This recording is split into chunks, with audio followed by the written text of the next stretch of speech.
Hey guys, wanted to go ahead and do a review. It's been 2 years now, and I've never actually done an official review of the Audient EVO4. And now I think there's been enough time where I think I can make a fair assessment of the EVO4. Since I've been using this on and off for about 2 years, I bought it when it first came out. Let me talk about a few things about it and then kind of go from there. The Audient EVO4, actually, I think the preamps on it sound amazing. You know, like when it first came out, I was like, whoa, like that actually sounds pretty good. Like, especially given the price point, like for the longest time, like, you know, there's like the Scarlett 2i2s and you know, the Scarlett Solos and things like that. And it was like a no-brainer for me. I would just be like, just get the EVO4, because it sounded better. It had more capabilities. Now that 2 years has passed, I no longer can recommend this interface, and I will go over a few things why. And these are more subjective, but here it goes. So the first problem with this interface, and it's sort of a theme with Audient, is that they don't really use physical knobs, right? So this one knob does everything. So this one knob basically it controls the volume of your microphone, like the gain of your microphone. It also changes the volume of your headphones. And then it also changes the volume of what goes to your headphones and what basically your monitor mix, right? So, and the moment you plug in headphones, it immediately shuts off your speakers, right? So, there's just a lot of these little things, but the main issue is that this one knob does everything.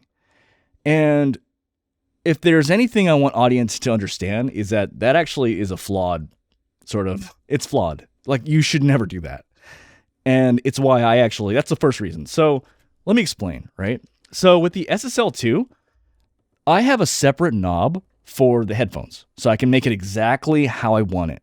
I have a separate knob for the monitor mix. I have a separate knob for like my speakers. So if I want my speakers to be this loud, but I want my headphones to be this loud, I can do that.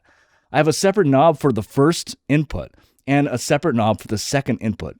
The problem with this is that they're trying to make everything fit in this one knob, and that's terrible in action. And I have to be honest, and the reason why I don't use this anymore is, first of all, there was a critical situation where I was with a client, and I was using this interface, and I was just like, oh my God, is it this? Is it this? Is this? Is this? I don't want to fucking deal with that, right? I don't want to fucking deal with it. I want something that works. And that's why I prefer interfaces like right now, the Moto M2. This is my baby. This is what I use almost all the time. But the SSL2, where you put, it's all physical knobs. You look at the Volt 276, physical knobs. There's one for the speakers, one for the headphones, one for your gain, and one for your other gain, right? And this is why the EVO4, that's one of the reasons why I can't recommend this, because what the hell is this? Like, you can't have one knob do everything, right?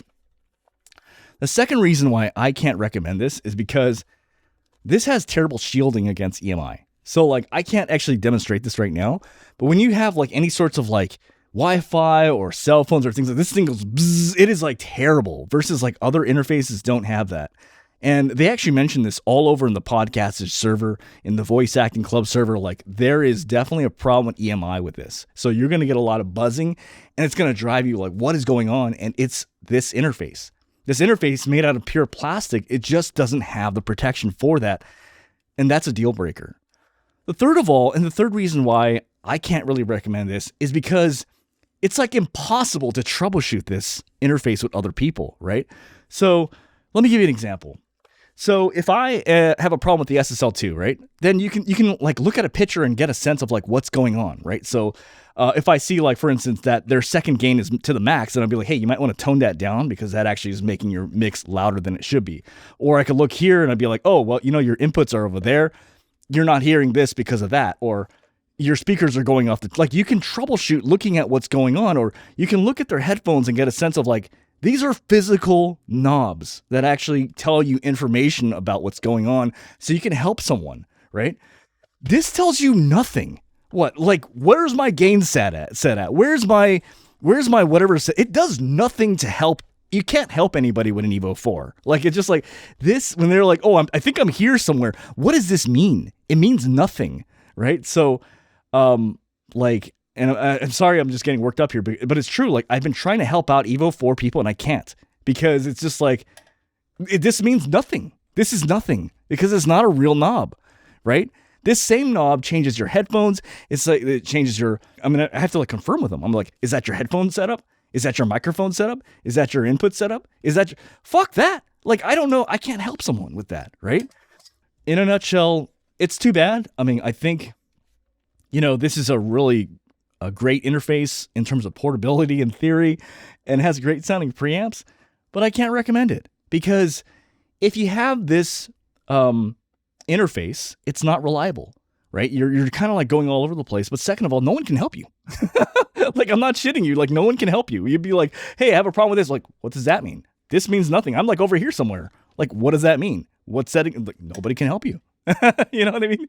And third of all, the EMI issues are like ridiculous on this thing. Like, I can't, you bring like a cell phone or something like that, just like a minor thing. Bzzz. You know what I mean? So, long story short, I can't recommend this interface anymore. And that's my 2-year review afterwards. And that's all I got to say. And the lesson I hope, and the problem, and I got to say this even now, like right now, this is not just a problem with the Evo 4.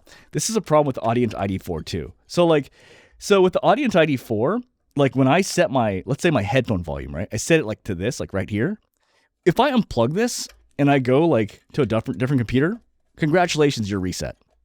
And that sucks, right? So, and especially when I use particular headphones and I want it to be at exactly the same volume, or I crank the volume up, at a particular volume because I wanted to be able to hear what's in the mix.